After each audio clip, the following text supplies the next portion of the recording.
الحمدللہ رب العالمین والصلاة والسلام علی سید الانبیاء والمرسلین وعلی آلہ واصحابہ وذریاتہ اجمعین۔ پیچھے ہمارے کتاب النکاح اور طلاق کا جو ہمارا دورہ چل رہا ہے اس کے 3 درس ہو چکے ہیں، اور آج جو ہے ہمارا یہ چوتھا درس ہے۔ اس میں آج انشاءاللہ ہم رضاعت کے باب کے اوپر گفتگو کریں گے کہ سب سے پہلے رضاعت کی تعریف کیا ہے، اور پھر اس کی مدت، اور پھر اس کی مقدار وغیرہ کے حوالے سے فقہا کے کیا اقوال ہیں وہ انشاءاللہ یہاں پر ہم اس کو بیان کریں گے۔ تو رضاعت کا مطلب ہے کہ انسانی عورت کا دودھ پینا مدت رضاعت کے اندر۔ اس قید سے اگر کسی جانور کا دودھ پیا جائے تو اس سے کوئی حرمت رضاعت نہیں ہوتی، عورت کا دودھ پینے سے رضاعت کا تعلق بنتا ہے۔ اور یہ بھی جب مدت رضاعت ہو، تو یہ جو مدت رضاعت ہے اس میں اختلاف ہے علماء کے مابین۔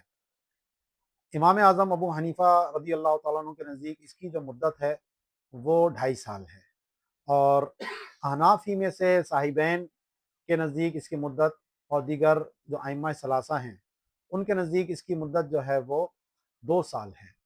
اور احناف میں سے امام ظفر رحمہ اللہ کے نزدیک جو ہے اس کی مدت 3 سال ہے۔ تو یہ 3 اقوال جو ہیں وہ عام طور پہ بیان ہوتے ہیں، 2.5 سال، 2 سال اور 3 سال۔ اس میں سے مفتبی قول کیا ہے وہ انشاءاللہ میں آگے بیان کرتا ہوں۔ پہلے اس کی جو دلیل پیش کی جاتی ہے، تو جو صاحبین اور دیگر ائمہ ثلاثہ دلیل پیش کرتے ہیں وہ قرآن کی یہ آیت پیش کرتے ہیں کہ وَحَمْلُهُ وَفِصَالُهُ 30 شہراً، کہ اس کا حمل اور اس کے دودھ چھڑانے کی مدت 30 مہینے ہے، یعنی 2.5 سال۔ تو یہاں اس آیت میں 2 چیزوں کا ذکر کیا گیا، ایک اس کے حمل کی مدت، اور دوسرا جو ہے وہ اس کے دودھ پلانے کی مدت۔ تو صاحبین یہ کہتے ہیں کہ یہ جو 2.5 سال کی مدت ہے یہ ان دونوں کے درمیان تقسیم کی جائے گی، یعنی حمل کی کم سے کم مدت 6 ماہ ہے تو 6 ماہ ادھر چلے گئے، اور دودھ پلانے کی زیادہ سے زیادہ مدت جو ہے وہ 2 سال ہے، تو اس طرح یہ 2.5 سال پورے ہو جاتے ہیں۔ جبکہ امام اعظم بھی اسی آیت سے استدلال کرتے ہیں، اور وہ یہ کہتے ہیں کہ جناب یہاں 2 باتوں کا ذکر ہے، اور 2 باتوں کے لیے مدت ایک بیان ہوئی ہے، اور جب 2 چیزوں کی ایک مدت ہو تو عرف اور عادت میں وہ دونوں کی علیحدہ علیحدہ پوری مدت ہوتی ہے۔ مثلاً اگر کسی کے اوپر کوئی دین یا قرض ہے، 2 دین ہیں، اور کسی کی نے اس کی ایک مدت بیان ہوئی ہے، تو اس کا مطلب یہ نہیں ہوتا کہ وہ آدھی آدھی مدت دونوں میں تقسیم ہوگی، بلکہ وہ مدت جو ہے وہ دونوں دیون کی جو ہے وہ پوری پوری 2.5 سال ہی ہوگی۔ تو یہاں پر بھی وہ یہ کہتے ہیں کہ یہ جو 2.5 سال بیان ہوا ہے وہ حمل کے لیے بھی ہیں، اور وہ 2.5 سال جو ہے وہ دودھ پلانے کے لیے بھی ہیں۔ تو اب یہاں پر پھر سوال ہوتا ہے کہ امام اعظم کے نزدیک جو ہے وہ تو حمل کی زیادہ سے زیادہ مدت 2 سال ہے، تو پھر آپ 2.5 سال کا قول کیوں نہیں کرتے؟ تو علماء امام اعظم کی طرف سے پھر جواب یہ دیتے ہیں کہ کیونکہ ام المومنین حضرت عائشہ صدیقہ رضی اللہ تعالیٰ عنہ کی روایت اس بارے میں موجود ہے کہ ماں کے پیٹ میں بچہ جو ہے وہ 2 سال سے زیادہ نہیں رہتا۔ تو اب یہ جو بات ہے وہ ظاہر ہے کہ قیاس سے جانی نہیں جا سکتی، اور جب کوئی صحابی ایسی کوئی بات کہے جو قیاس سے نہ جانی جائے تو وہ مرفوع حدیث کے حکم میں ہوتی ہے، یعنی کہ انہوں نے رسول اللہ صلی اللہ علیہ وسلم سے سن کر ہی یہ بیان کی ہوگی۔ تو اس حدیث کی وجہ سے حمل کی مدت میں تو تخصیص ہو گئی کہ وہ 2.5 سال نہیں ہے بلکہ وہ زیادہ سے زیادہ 2 سال ہے، لیکن جو دودھ پلانے کی مدت ہے اس میں اس طرح کی کوئی دلیل ہمارے پاس موجود نہیں ہے، تو اس وجہ سے وہاں پر 2.5 سال ہی کی مدت ہوگی۔ اور ایک عقلی دلیل امام صاحب یہ بھی بیان کرتے ہیں کہ بھائی 2 سال کی مدت پہ تو سب کا اتفاق ہے، اب 2 سال تک کا بچے نے جب دودھ پیا، اب ایک دم اس کی خوراک اگر تبدیل کی جائے تو ظاہر ہے کہ خوراک کے سیٹ ہونے میں تھوڑا سا ٹائم لگتا ہے، تو دودھ چھڑا کر جب اس کو ٹھوس غذا کی طرف لائیں گے تو کچھ مدت ایسی دینا ضروری ہے کہ جس سے وہ اس غذا کا عادی ہو جائے۔ تو اس کے لیے بھی امام صاحب فرماتے ہیں کہ حمل کی مدت کیونکہ کم سے کم 6 ماہ ہے، تو جب تک بچہ ماں کے پیٹ میں ہے تو وہ اس کی ناف کے ذریعے جو ہے وہ غذا لے رہا ہوتا ہے، اور پھر جب دنیا میں آتا ہے تو منہ کے ذریعے جو ہے وہ غذا لینا شروع کرتا ہے، تو اس کی حالت جو ہے وہ تبدیل ہو جاتی ہے 6 مہینے کے اندر۔ تو اسی لیے امام صاحب نے فرمایا کہ 2 سال تو وہ ہو گئے اور 6 ماہ مزید ہو گئے۔ اور یہی دلیل امام ظفر بھی پیش کرتے ہیں، لیکن وہ کہتے ہیں کہ جناب اس کی مدت 1 سال ہونی چاہیے، کیونکہ سال میں 4 موسم ہوتے ہیں، سردی، گرمی،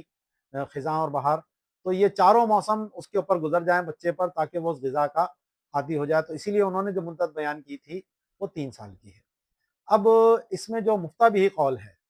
تو ہمارے علماء اس میں یہ کہتے ہیں کہ دودھ پلانے کی جو حرمت کا معاملہ ہے، تو وہ اس معاملے میں مفتہ قول امام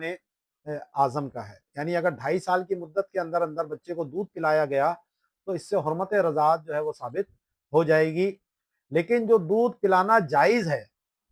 اس کی جو مقدار ہے وہ 2 سال ہے۔ یعنی 2 سال کے بعد بچے کو دودھ پلانا جائز نہیں ہے، اور جب بچہ 2 سال کا ہو جائے تو پھر اس کا دودھ چھڑا لیا جائے۔ اور اس کے بعد اب دودھ پلانا جائز اس لیے نہیں ہے کیونکہ یہ جو دودھ ہے وہ عورت کا جز ہے، انسان کا جز ہے، اور انسانی اعضاء سے انتفاع لینا وہ صرف ضرورت کے تحت جائز قرار دیا گیا۔ تو وہ ضرورت کیونکہ 2 سال میں پوری ہو جاتی ہے،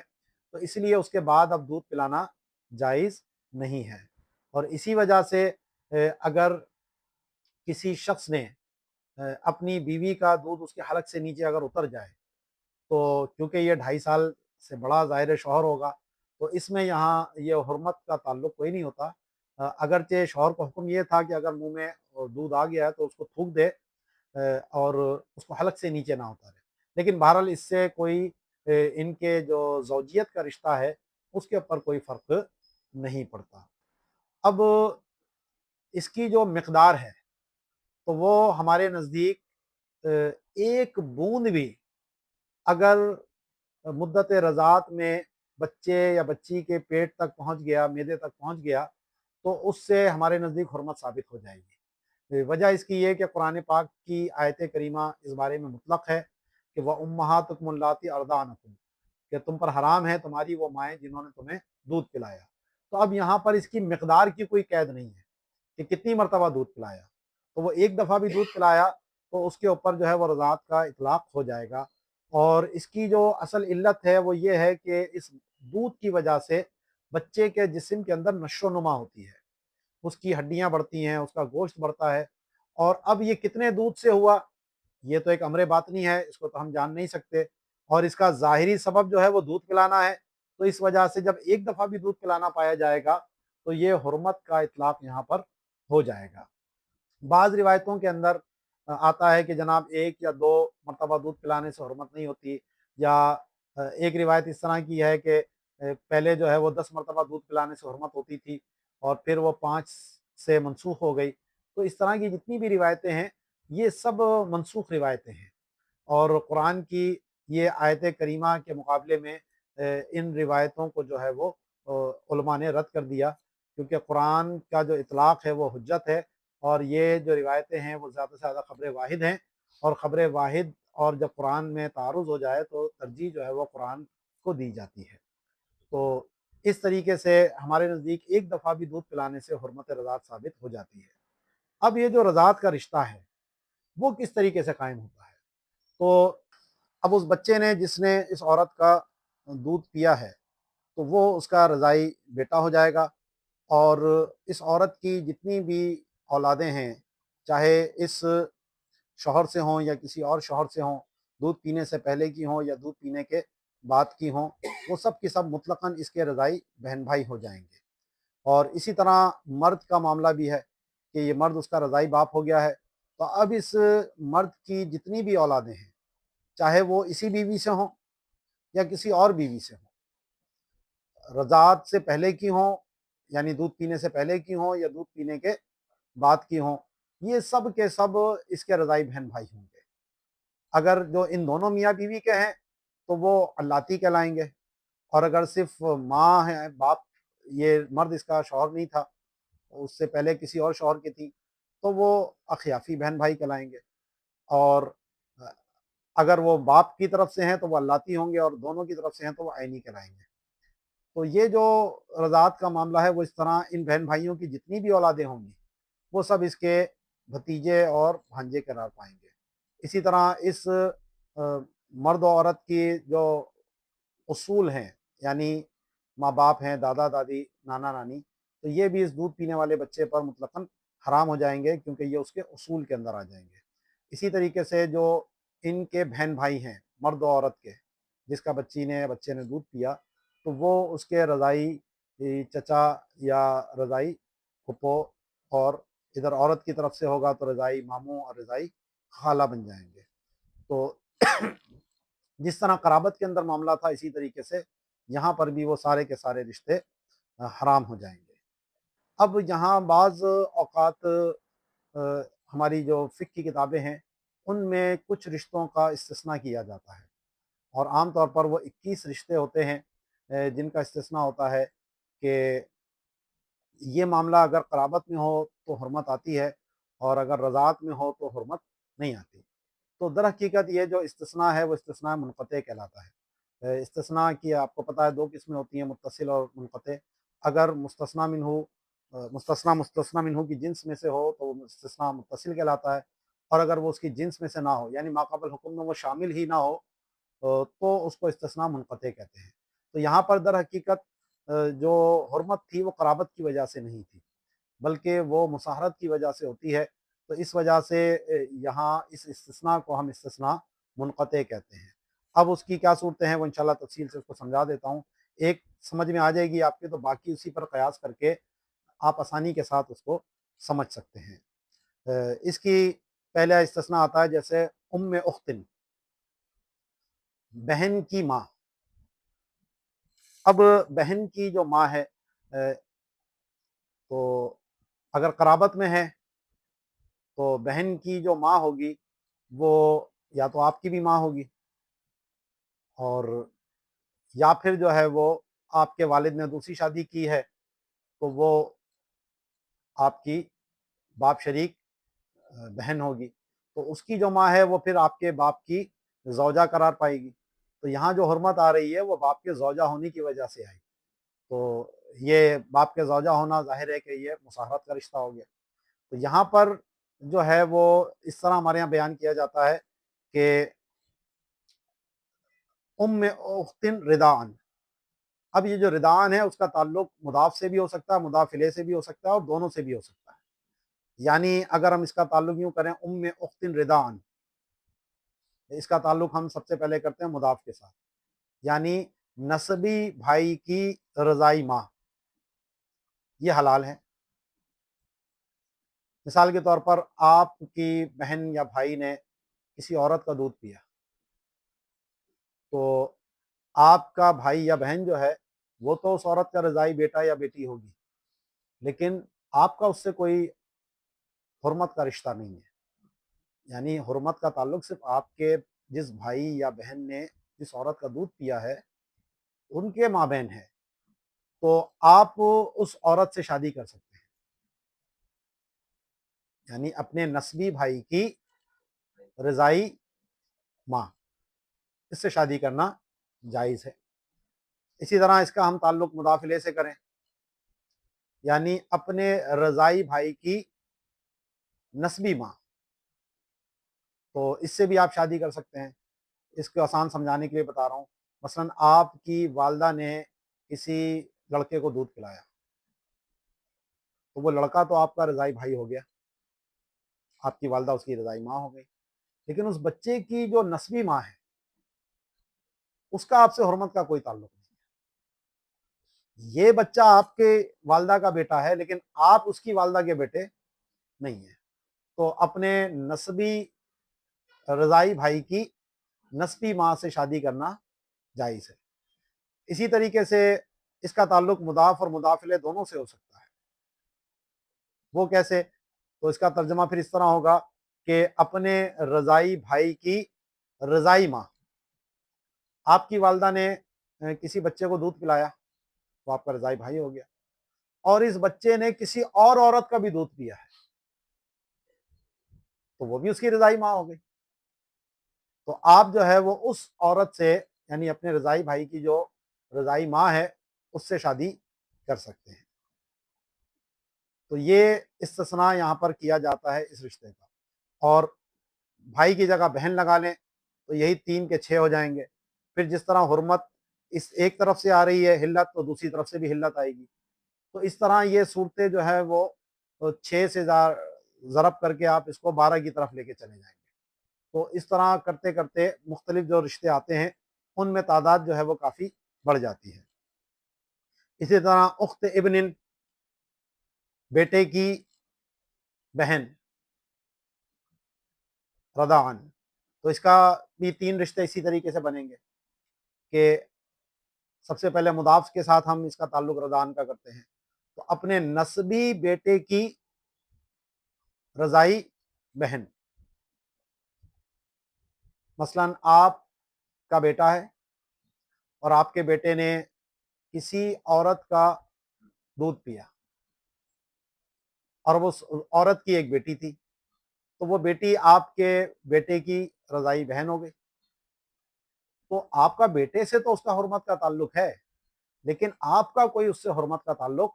نہیں ہے، تو آپ اپنے بیٹے کی رضائی بہن سے شادی کر سکتے ہیں. اور اس کا تعلق ہم مضاف الیہ سے کریں کہ اپنے رضائی بیٹے کی نسبی بہن سے شادی کر سکتے ہیں.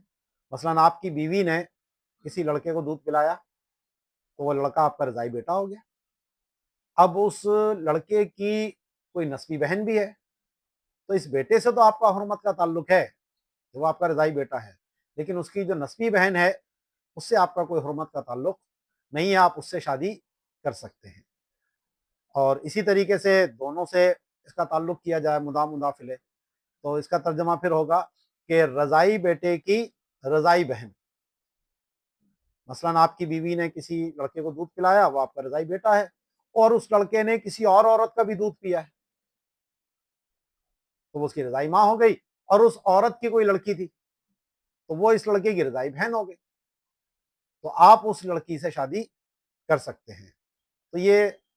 2 مثالیں میں نے آپ کو سمجھا دی ہیں. اسی طرح اس میں جدت الولد کا بھی آتا ہے، یعنی اس کی جو دادی ہے یا نانی ہے تو اس کی بھی آپ اسی طریقے سے نکال لیں گے کہ رضاعت کا تعلق مضاف سے کریں یا مضاف الیہ سے کریں یا دونوں سے کریں. تو یہ ہماری فقہ کی کتابوں میں اور شامی میں تفصیل سے اس کو بیان کیا گیا ہے. باقی دیکھنا ہو تفصیل تو آپ وہاں اس کو دیکھ سکتے ہیں. تو 2 مثالیں اگر آپ کو سمجھ آ گئی ہیں تو باقی کی مثالیں آپ کو انشاءاللہ صحیح سے سمجھ میں آ جائیں گے. اب بعض اوقات کنواری عورت کو بھی دودھ اتر جاتا ہے، جسم کی حرارت کی وجہ سے بعض اوقات کنواری لڑکی کو بھی دودھ اتر آتا ہے. تو اب اگر اس لڑکی نے کسی کو دودھ پلا دیا تو یہ اس کی رضائی ماں ہو جائے گی، لیکن اس کا کوئی رضائی باپ نہیں ہوگا، کیونکہ کسی مرد کی وجہ سے اس کو دودھ نہیں اترا ہے، تو اس بچے یا بچی کا تعلق اس عورت سے ہی صرف رہے گا. اور خود نبی کریم علیہ الصلوۃ والسلام کے بارے میں روایتیں یہ مذکور ہیں کہ نبی کریم علیہ الصلوۃ والسلام کو دیکھ کر کنواری لڑکیوں کے سینوں میں دودھ اتر آتا تھا اور وہ آپ کو دودھ پلانے کے لیے بے چین ہو جایا کرتی تھی. تو کئی خواتین ایسی تھیں کہ جن کی شادی نہیں ہوئی تھی لیکن وہ نبی کریم علیہ الصلوۃ والسلام کی رضائی والدہ میں شامل ہیں.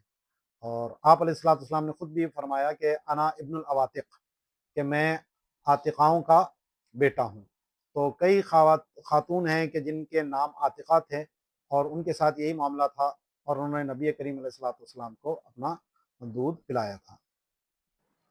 اسی سے ایک اور مسئلہ یہاں پر نکلتا ہے کہ کیا مردہ عورت کا دودھ اگر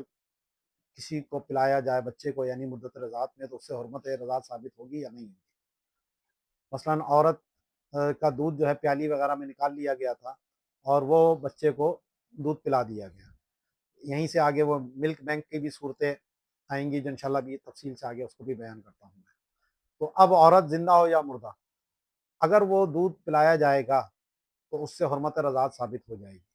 وجہ یہ کہ دودھ کے اندر نشو و نما کی جو طاقت ہے،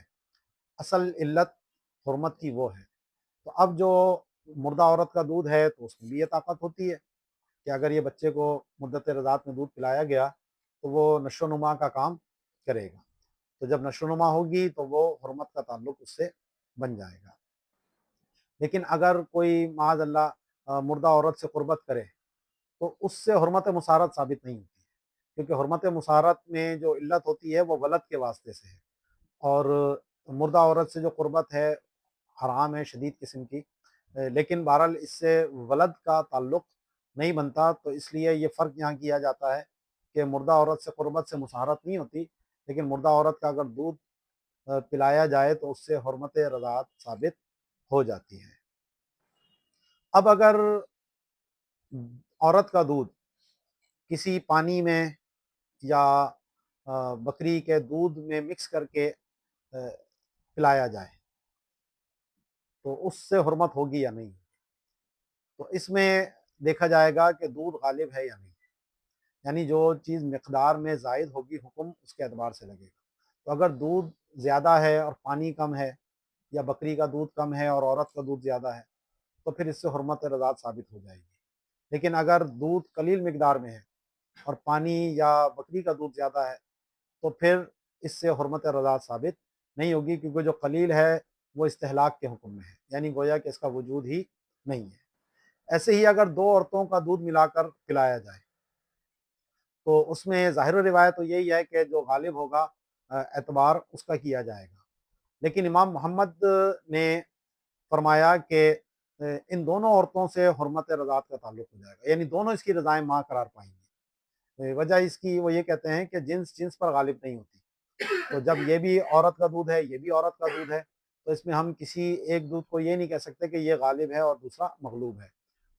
بلکہ دونوں ہی کا اپنا اپنا وجود موجود ہوتا ہے۔ جب دونوں کا وجود موجود ہے تو پھر لہٰذا اس دونوں دودھوں سے جو ہے وہ حرمت کا تعلق بن جائے گا۔ اب اگر دودھ کو دہی بنا دی گئی یا پنیر بنا دی گئی یا اس کی کھیر بنا دی گئی، وہ اگر کسی بچے کو کھلایا جائے تو اس سے حرمت کا تعلق نہیں ہوتا، کیونکہ اس پہ رضاعت کا اطلاق نہیں کیا جاتا۔ تو اسی لیے اگر کسی نے مثلاً سیریلیک وغیرہ یا کیلے کے ٹھوس چیز کے اندر دودھ کو مکس کیا اور یا چاولوں میں مکس کر کے وہ بچے کو کھلایا تو اس سے حرمت کا تعلق نہیں ہوگا، کیونکہ جب دوسری ٹھوس غذا موجود ہے تو اب اصل نشو و نما وہ ٹھوس چیز کرتی ہے، اور یہاں دودھ جو ہے وہ تابع ہو کر اس کا کوئی اعتبار نہیں ہوتا۔ یہیں سے مسئلہ نکلتا ہے کہ بعض ملکوں میں عورت کے دودھ کو بھی محفوظ کر کے رکھا جا رہا ہے، جس کو ملک بینک کا نام دیا۔ ہماری سندھ گورنمنٹ کی طرف سے بھی پچھلے دنوں اس پہ ایک مسئلہ اٹھا تھا، اور انہوں نے پہلے کہا کہ جی ہم نے جواز کے فتوے لے لیے ہیں اور ہم یہ کام کرنے جا رہے ہیں۔ تو یہ جو رضاعت کا معاملہ ہے یہ بڑا نازک ہے، کیونکہ اس سے اتنے سارے رشتے حرمت کے آتے ہیں، اور جب کسی عورت کا بچے کو دودھ پلایا جائے گا تو اب وہ عورت اس کی رضائی ماں بن جائے گی، اس کی جتنی اولادیں ہیں وہ سب اس کے بہن بھائی ہو جائیں گے، ان کی جتنی اولادیں ہیں وہ سب اس کے بھتیجے بھانجے بن جائیں گے، تو یہ سب حرمت کا معاملہ ہے۔ اور جب اس طریقے سے جب ایک کمرشل طور پہ کام کیے جاتے ہیں تو پھر وہاں آپ کو معلوم ہے کہ ہمارے ملک میں خاص طور پر کاغذوں میں تو قوانین بہت سخت ہوتے ہیں، لیکن عملی اطلاق کے معاملے میں ہمارے یہاں بہت زیادہ کمزوریاں پائی جاتی ہیں۔ تو علماء نے اسی لیے اس پر سختی سے اس کا رد کیا کہ ایسے کرنے کی اجازت نہ دی جائے، کیونکہ اس کے اثرات جو ہیں وہ معاشرے کے اوپر بہت برے پڑ سکتے ہیں۔ اب عورت کو دودھ اترا تھا مرد کی وجہ سے اور مرد نے طلاق دے دی، یا عورت حاملہ تھی اور حالت حمل میں طلاق ہو جاتی ہے، جیسا آگے انشاءاللہ طلاق کے بعد میں تفصیلی اس کا بیان ہوگا، اور عورت کو بچے کی پیدائش ہوئی، اس کی عدت ختم ہو گئی۔ اب جو یہ جو دودھ ہے یہ اسی سابقہ شوہر کا ہے، تو اب اس دوران اگر اس نے دوسری شادی کر لیتی ہے تو یہ اس دوران اگر بچے کو کسی کو دودھ پلائے گی تو یہ تو اس کی رضائی ماں ہو گئی، لیکن اس کا رضائی باپ جو ہے وہ سابقہ شوہر ہوگا، تو سابقہ شوہر کی وجہ سے ہی کیونکہ اس کو یہ دودھ اترا تھا، تو جب تک اب یہ دوسرے شوہر سے اس کو نئی اولاد نہ ہو جائے تو جب تک یہ والا دودھ جو ہے وہ اسی سابقہ شوہر ہی کا قرار پائے گا، اور حرمت کا تعلق اس سابقہ شوہر اور اس کی اولاد سے بھی پیدا ہو جائے گا۔ رضاعت کا جو ثبوت ہے وہ یا تو اقرار مع الاصرار سے ہوگا، یعنی اگر مرد اقرار کر لیتا ہے کہ ہاں جناب مجھے اس عورت نے دودھ پلایا، تو اس کی جتنی اولادیں ہیں، یا اس کوئی عورت آ کر کہتی ہے کہ جی میں نے تمہیں اور اس عورت کو دودھ پلایا، اس کی بیوی کو مثال کے طور پر، اور یہ اقرار کر لیتا ہے کہ ہاں جناب ہم دونوں کو اس عورت نے دودھ پلایا ہے، اور وہ اس پہ اصرار بھی کرتا ہے، تو اس سے بھی رضاعت کا حکم آ جائے گا اور یہ نکاح فاسد ہو جائے گا، اقرار ہو اور اس پر اصرار بھی ہو۔ یا پھر اگر وہ اقرار نہیں کرتا، تو پھر اس کے لیے جو حجت ہے وہ حجت مال ہے، یعنی جس طرح کسی پر کوئی مال لازم کرنے کے لیے دو مسلمان عاقل بالغ عادل مرد، یا ایک مرد اور دو عورتیں جو اسی طرح عاقل بالغ ہوں، آزاد ہوں اور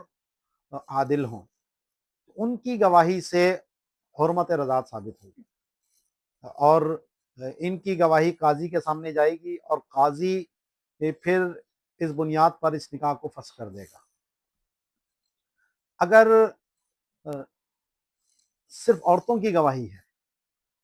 یا ایک مرد کی گواہی ہے، تو وہ عادل ہی کیوں نہ ہو، تو اس سے ہمارے نزدیک جو ہے وہ رضاعت کا حکم ثابت نہیں ہوتا۔ یہ تو تب تھا کہ جب شادی ہو چکی ہو، کیونکہ شادی ہو گئی ہے تو اب اگرچہ اس کا تعلق حلت و حرمت سے ہے، لیکن اس حلت و حرمت کے ضمن میں کیونکہ مرد کو عورت پر ملکیت حاصل ہوتی ہے، اور اس رضاعت کے ثبوت کی وجہ سے اس کی وہ ملکیت زائل ہو رہی ہے، تو اس وجہ سے ہمارے نزدیک یہاں پر اس کی جو حجت ہے وہ حجت مال ہے، یعنی وہی ثبوت درکار ہے جو مال کے لازم ہونے کے لیے درکار ہوتا ہے۔ لیکن اگر ابھی شادی نہیں ہوئی ہے، صرف مثال کے طور پر منگنی ہوئی، یا کوئی شخص جو ہے وہ ابھی رشتہ کرنا چاہتا ہے، اور یہاں پر اگر کوئی ایک شخص بھی آ کر اس کو یہ خبر دے کہ بھائی یہ فلاں عورت نے تم دونوں کو دودھ پلایا تھا،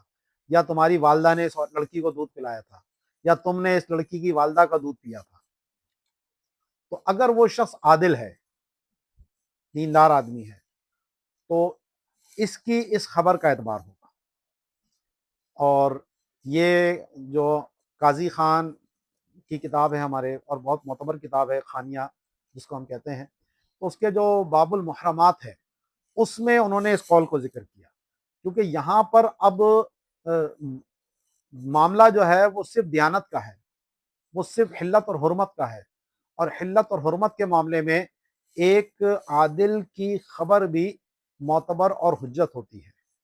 اس کی وجہ سے مسلمان کے اوپر وہ چیز لازم ہو جاتی ہے۔ تو یہاں پر جب وہ خبر دینے والا عادل ہے، یا وہ عورت جو ہے وہ عادلہ ہے، اور وہ خبر دیتی ہے کہ جناب میں نے تم دونوں کو دودھ پلایا، یا تمہاری والدہ نے اس لڑکی کو دودھ پلایا، یا اس لڑکی کی والدہ سے تم نے دودھ پیا ہے اور مدت رضاعت کے درمیان پیا تھا، تو پھر اب اس مرد کے لیے اس سے شادی کرنا جائز نہیں ہوگا، کیونکہ ابھی یہاں پر کوئی ملکیت کا زوال موجود نہیں ہے، کیونکہ ملکیت کے زوال کی بات تو جب ہوتی ہے جب پہلے سے نکاح ہوتا، اور اس میں بھی اگر نکاح ہو چکا ہو اور کوئی عادل آ کر اس طرح اس کو خبر دے، تو اس کو چاہیے کہ مفارقت اختیار کر لے، اس نکاح کو چھوڑ دے، کیونکہ نبی کریم علیہ الصلوۃ والسلام کے دور میں بھی ایسا معاملہ پیش آیا تھا، دو میاں بیوی تھے، بڑی محبت کے ساتھ دونوں رہتے تھے، تو ایک خاتون آئی جن کا رنگت سیاہ تھی، تو اس نے آ کر کہا کہ جی میں نے تو تم دونوں کو بچپن میں دودھ پلایا تھا، تم دونوں تو میرے رضائی بیٹا بیٹی ہو، یعنی آپس میں بہن بھائی ہوں،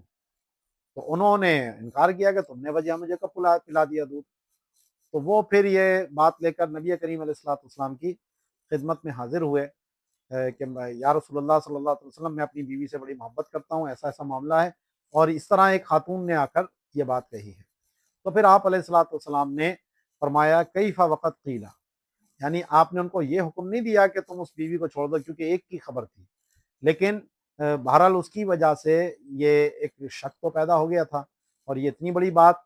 اس خاتون نے کہہ دی، تو اب اس عورت کی جس کے اوپر بہن ہونے کا معاملہ آ رہا ہے، تو اس سے قربت کس طریقے سے تم یہ کرو گے، تو اس لیے آپ علیہ الصلوۃ والسلام نے فرمایا کیفا وقت قیلا، کہ تم یہ نکاح برقرار کس طرح رکھو گے، حالانکہ اتنی بڑی بات جو ہے وہ کہہ دی گئی ہے۔ تو بہرحال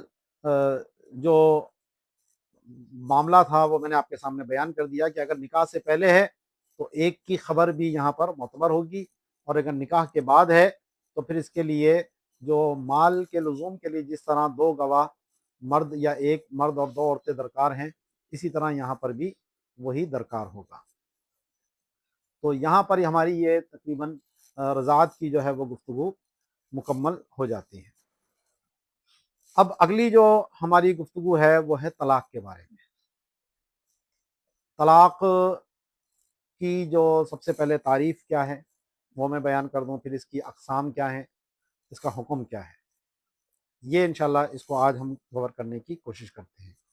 تو طلاق کی جو تعریف ہے وہ ہے کہ رفع قید ثابت بالنکاح فی الحال او المعالی بلفظ مخصوص، یعنی نکاح کی وجہ سے جو عورت مرد کی پابند ہو گئی تھی، جو یہ قید آ گئی تھی، تو اس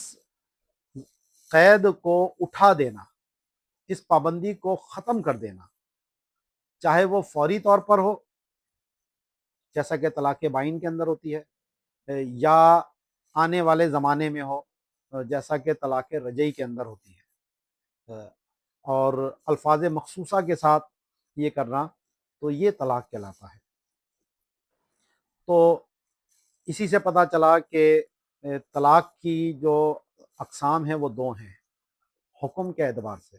یعنی ایک تو طلاق وہ ہے جس میں فوری طور پر نکاح ختم ہو جاتا ہے، اس کو ہم طلاق بائن کہتے ہیں، اور ایک طلاق وہ ہوتی ہے کہ جس میں فوری نکاح تو ختم نہیں ہوتا، لیکن مرد کو عدت کے اندر رجوع کا اختیار ہوتا ہے۔ اس طلاق رجعی میں عدد کی کمی ہو جاتی ہے، یعنی پہلے مرد کو 3 طلاقوں کا حق ہے، اگر اس نے ایک رجعی طلاق دے دی اور رجوع کر لیا تو یہ گنتی کے اندر ہمیشہ شمار میں رہے گی، اور اب اس کو 2 طلاقوں کا حق رہے گا۔ تو طلاق رجعی میں اگر عدت گزر جائے تو پھر نکاح ختم ہو جاتا ہے، مرد کو رجوع کا اختیار ہوتا ہے عدت کے اندر عدت کیا ہے وہ انشاءاللہ آگے تفصیل اس کی بیان کرتا ہوں۔ تو اگر اس نے رجوع نہیں کیا اور عورت کی عدت گزر گئی تو پھر یہی جو طلاق رجعی ہوتی ہے یہ بائن کی صفت میں تبدیل ہو جاتی ہے، یعنی اس سے نکاح فوری طور پہ اب ختم ہو گیا ہے۔ لیکن اگر ایک ہے طلاق یا 2 طلاق ہے تو اس میں تحلیل شرعی کی ضرورت نہیں ہوتی، حلالے کی ضرورت نہیں ہوتی، مرد اور عورت بعد میں چاہیں تو آپس میں رجوع کر سکتے ہیں، یعنی نیا نکاح کر سکتے ہیں۔ لیکن جو طلاق بائن ہے اس میں نکاح فوری طور پہ ختم ہو جاتا ہے، اور اس بائن کی بھی پھر 2 قسمیں ہوتی ہیں، ایک بائن خفیفہ کہلاتی ہے اور ایک بائن غلیظہ یا مغلظہ کہلاتی ہے۔ تو بائن خفیفہ یعنی ایک طلاق کے بائن ہے یا 2 طلاق بائن ہے تو وہ بائن خفیفہ کہلاتی ہے۔ اس میں نکاح تو اگرچہ ختم ہو گیا ہے لیکن مرد و عورت دوبارہ حق مہر کے ساتھ، نئے حق مہر کے ساتھ اگر آپس میں نکاح کرنا چاہیں تو کر سکتے ہیں، اس میں حلالے کی ضرورت نہیں ہوتی۔ لیکن اگر طلاق مغلظہ ہو گئی، یعنی 3 طلاقیں مرد نے عورت کو دے دی ہیں، چاہے رجعی میں سے دی ہوں یا بائنہ کے کوئی بھی الفاظ ہیں جو آگے تفصیل آئے گی، اگر 3 طلاقیں عورت کو دے دی ہیں تو پھر وہ عورت اس کے لیے بغیر حلالے کے دوبارہ اس کے نکاح میں نہیں آ سکتی۔ تو اب وہ حلالہ یا تحلیل شرعی کیا ہے تو وہ بھی یہاں اس کو میں مختصر بیان کر دیتا ہوں کہ اگر 3 طلاقیں کسی مرد نے دی اپنی بیوی کو، ایک ساتھ دی ہوں یا الگ الگ دی ہوں، کیونکہ قرآن پاک میں حکم جو ہے وہ مطلقاً آیا فَإِن طَلَّقَهَا فَلَا تَحِلُّ لَهُ مِن بَعْدُ حَتَّىٰ تَنكِحَ زَوْجًا غَيْرَهُ، سورہ بقرہ آیت نمبر 230۔ تو اس میں اللہ نے مطلق طور پہ حکم دیا کہ اگر تیسری طلاق مرد نے عورت کو دی تو فَلَا تَحِلُّ لَهُ، تو یہ اس مرد کے لیے عورت اب حلال نہیں ہوگی یہاں تک کہ یہ کسی اور مرد سے نکاح کرے، اور پھر اگر وہ مرد طلاق دے تو پھر یہ دوبارہ اس عورت سے رجوع کر سکتا ہے۔ تو تحلیل شرعی کے بارے میں قرآن پاک میں واضح طور پر حکم موجود ہے، بعض لوگ اس کا بڑا مذاق اڑاتے ہیں، اس کی نفی کرتے ہیں، تو جناب یہ حکم قرآن کے اندر موجود ہے، یہ کسی نے اپنے گھر سے نہیں لایا۔ اس میں بعض جو جماعت یا فرقے ہیں جیسے اہل حدیث لوگ ہیں وہ یہ کہتے ہیں جناب 3 طلاقیں جو ہیں وہ ایک مجلس میں اگر دی جائیں تو وہ ایک ہی ہوتی ہے، تو یہ ان کا خود ساختہ موقف ہے۔ قرآن کے اندر ایسا کوئی ذکر موجود نہیں ہے۔ اب یہ لوگ کیا حرکت کرتے ہیں کہ انہوں نے قرآن کے حاشیے پہ کچھ باتیں اپنی لکھ لی ہیں۔ اب ایک عام آدمی ہے بیچارے کو یہ نہیں پتا کہ یہ قرآن کا ترجمہ ہے یا قرآن کی تشریح اپنی طرف سے کر رہے ہیں۔ وہ کہتے ہیں جی دیکھو قرآن پاک میں لکھا ہوا ہے۔ تو قرآن کے جو الفاظ ہیں اس میں تو کہیں اس کا ذکر دور دور تک نہیں ہے۔ قرآن کے جو الفاظ تھے وہ میں نے آپ کو بیان کر دیے کہ اگر مرد نے تیسری طلاق دی، اب اس میں مجلس میں دی، یہ دی، ایسی کوئی قید موجود نہیں۔ فَإِن طَلَّقَهَا فَلَا تَحِلُّ لَهُ مِن بَعْدُ، یہ قرآن کے ایگزیکٹ الفاظ ہیں۔ تو اس میں کہیں مجلس کی کہیں کوئی الفاظ ہے ہی نہیں۔ تو یہ اپنی مرضی سے انہوں نے یہ الفاظ بڑھا دیے اور حاشیے کے اندر وہ اس کو ذکر کرتے ہیں، اور عام آدمی کو کہتے ہیں دیکھو جی قرآن کے اندر لکھا ہے کہ اگر ایک مجلس میں دی جائے تو وہ ایک ہی ہوتی ہے، تین نہیں ہوتی۔ یہ اتنا بڑا بلنڈر مارتے ہیں، اور ان لوگوں کو سوچنا چاہیے جو ساری زندگی جو ہے وہ ان کے مذہب کو برا سمجھتے رہے، ان کو غلطی پر قرار دیتے رہے، لیکن پھر صرف ایک عورت کے چکر میں وہ اپنا مذہب تک تبدیل کر لیتے ہیں، اور ان کو اتنی بھدی دلیل اور اتنی بھونڈی دلیل بھی جس کا باطل ہونا بالکل واضح ہے،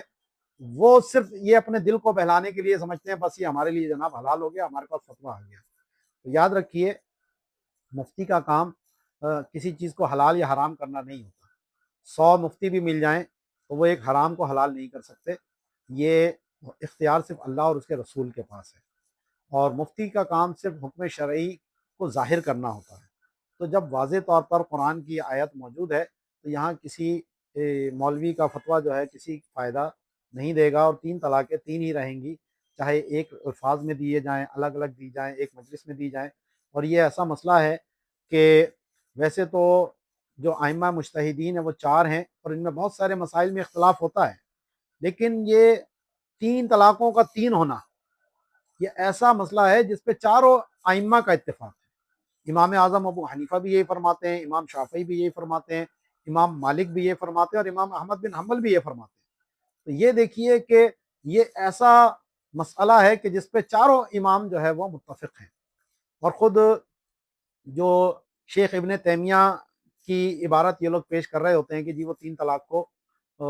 ایک مانتا تھا، تو شیخ ابن تیمیہ نے اپنے فتاویٰ میں خود اس بات کی صراحت کی ہے کہ اگر کوئی شخص زندگی بھر 3 طلاقوں کو 3 مانتا تھا، اور اب طلاق دینے کے بعد وہ یہ چاہے کہ جناب میں 3 کو 1 مان لوں، تو اس نے خود یہ لکھا ہے کہ جناب علی اس کو یہ اختیار حاصل نہیں ہے، اور یہ دین پر عمل نہیں ہوا، یہ تو اپنے نفس پرستی کر رہا ہے۔ تو خود شیخ ابن تیمیہ کے فتوے کے مطابق بھی یہاں 3 طلاقوں کا ہی حکم دیا جائے گا، لیکن یہ اہل حدیث حضرات پہ مجھے تعجب ہوتا ہے کہ جس ابن تیمیہ کی یہ بات کرتے ہیں اور جس کو اپنا امام مانتے ہیں، تو یہ آنے والا ایک شخص حنفی ہوتا ہے، ایک سنی شخص ہوتا ہے، ان کو معلوم ہے کہ یہ شخص جو ہے اس کا اعتقاد تو 3 طلاقوں کو 3 ماننے کا تھا، لیکن وہ 3 طلاقوں کے بعد ان کے پاس آتا ہے اور یہ اس کو جو ہے وہ 1 طلاق کا فتویٰ پکڑا دیتے ہیں، صرف اور صرف اپنے باطل مذہب کو پھیلانے کے لیے۔ تو یاد رکھیے کہ اس طرح کے جو لوگ ہیں جو اس طرح کے فتوے کے بعد 3 طلاقوں کے بعد ایک ساتھ رہ رہے ہیں، تو یہ سب زنا کاری کے اندر مبتلا ہیں، حرام کاری کے اندر مبتلا ہیں، اور اس سے وہ عورت ان کے لیے حلال نہیں ہوگی۔ ان کو خوف خدا کرنا چاہیے۔ دنیا کی زندگی کی مشکلات بہت عارضی ہیں، اصل مشکلات وہ ہیں جو قیامت اور جہنم کے اندر آنے والی ہیں، تو انسان کو اس سے بچنے کی کوشش کرنی چاہیے۔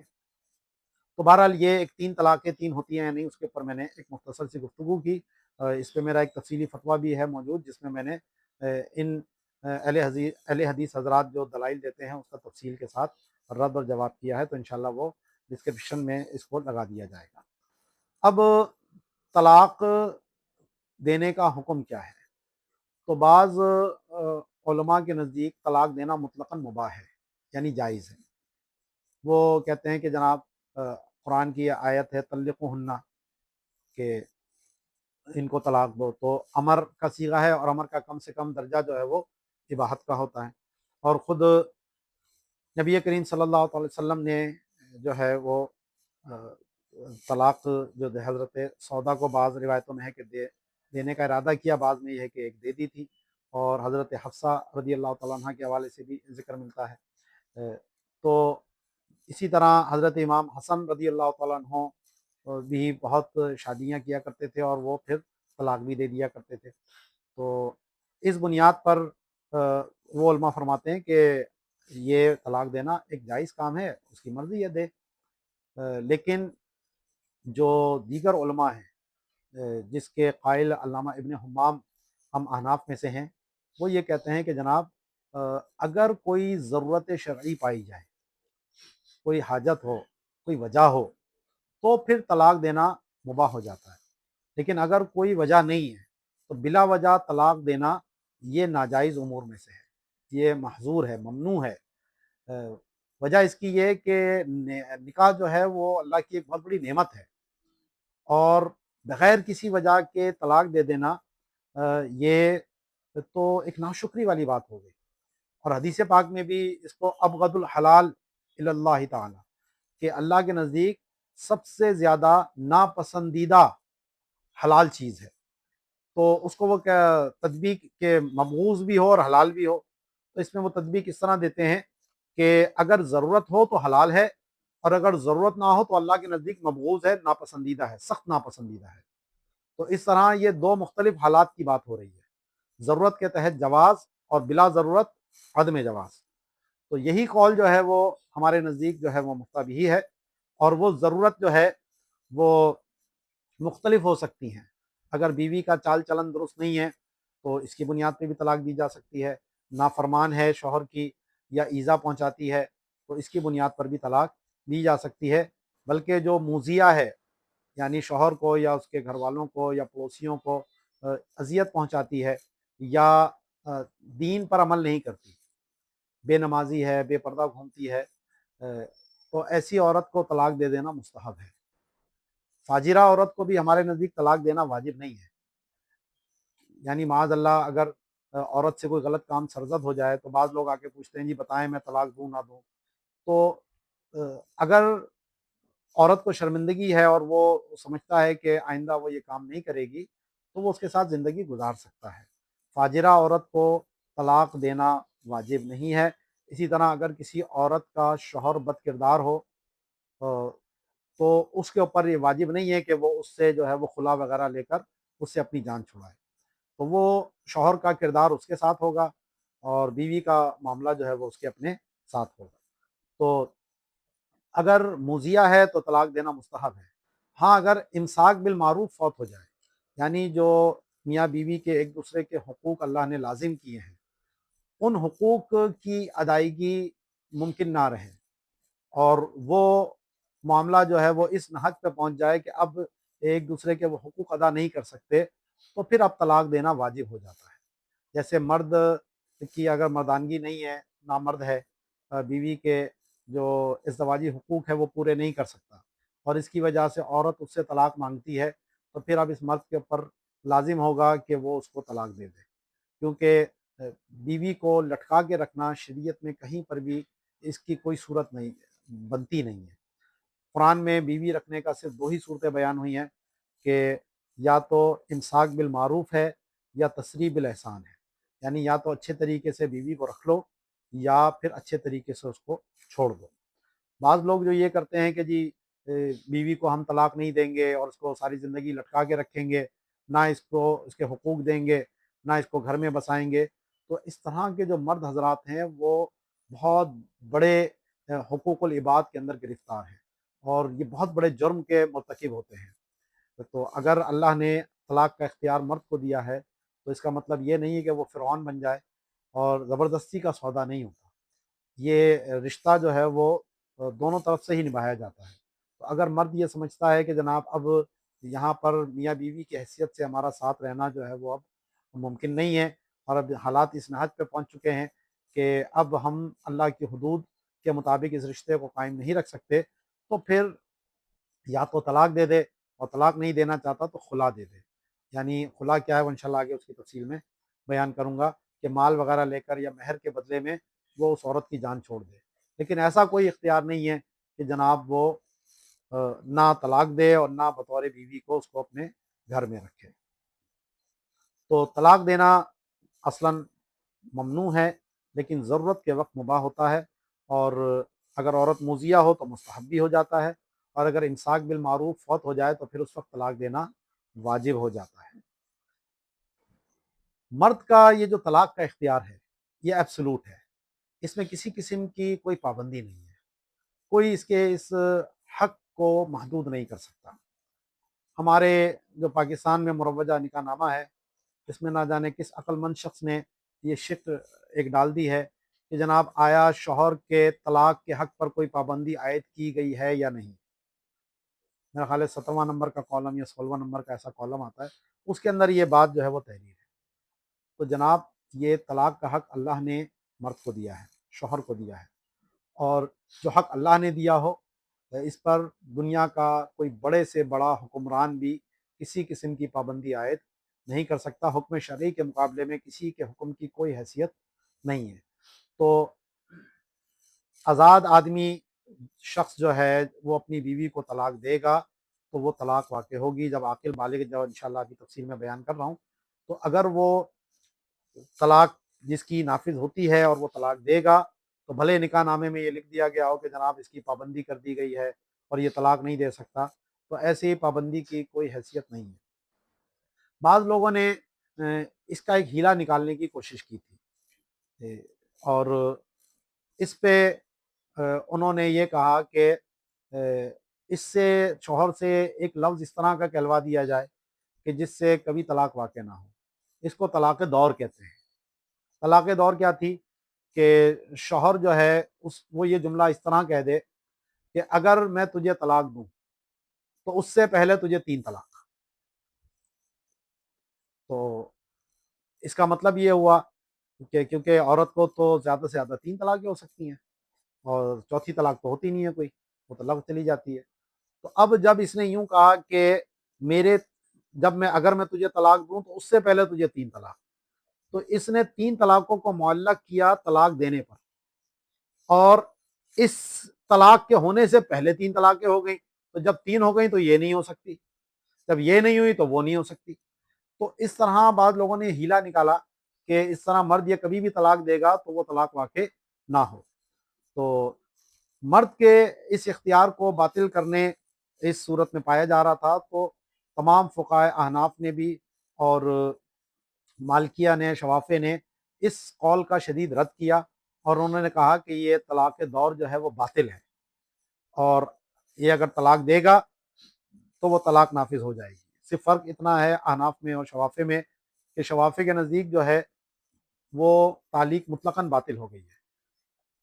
تو اب جو اگر تنجیز کرے گا یعنی جتنی طلاقیں دے گا اتنی طلاقیں پڑیں گی، وہ تعلیق والی طلاق واقع نہیں ہوگی۔ اور ہم احناف کے نزدیک جو قبلہ کا لفظ تھا، یعنی اگر میں طلاق دوں تو اس سے پہلے تجھے 3 طلاق، تو یہ اس سے پہلے والا جو لفظ ہے یہ باطل ہو جائے گا، باقی وہ تعلیق درست رہے گی۔ تو اس لیے اگر ایک طلاق بھی یہ دے گا تو ایک یہ والی پڑ جائے گی، اور جو معلق تھی ان میں سے 2 اس میں سے پڑ جائیں گی، اور اس طریقے سے عورت جو ہے وہ 3 طلاقوں کے ساتھ مغلظہ ہو جائے گی۔ تو یہ جو طلاق دور ہماری یہ در مختار وغیرہ کتابوں کے اندر اس کو ذکر کیا گیا کہ یہ طلاق دور جو ہے وہ باطل ہے، تو جب اتنا واضح طور پر یہ جزیات موجود ہیں تو اب اس نکاح نامے کے اندر یہ قید لگانا کہ جی جناب آیا شوہر کے طلاق کے اختیار پر کوئی پابندی عائد کی گئی ہے یا نہیں کی گئی، تو یہ تمام فقہا کے نزدیک باطل ہے، اور اس طرح کی کوئی پابندی شوہر کو طلاق دینے سے نہیں روک سکتی۔ بعض لوگ تفویض طلاق کی سمجھتے ہیں کہ جناب اگر تفویض طلاق کر دی جائے تو اس طرح شوہر کے پاس طلاق کا اختیار نہیں رہتا، تو یہ بھی ان کی بیوقوفی ہے۔ تفویض طلاق کیا ہے کہ مرد کسی اور کو طلاق دینے کا اختیار دے دے کہ تم میری بیوی کو طلاق دے سکتے ہو۔ تو اس تفویض طلاق سے بھی اگرچہ جس کو اس نے تفویض کیا ہے یہ حق، اس کے پاس بھی یہ اختیار چلا جاتا ہے، لیکن مرد کے پاس بھی یہ اختیار رہتا ہے، کیونکہ ظاہر ہے کہ اسی نے ہی اختیار دیا ہے، تو جب اس کے پاس اختیار ہوگا جبھی تو وہ دوسرے کو نافذ کرا سکتا ہے۔ تو تفویض طلاق سے بھی مرد کے اختیار پر کسی قسم کی کوئی پابندی عائد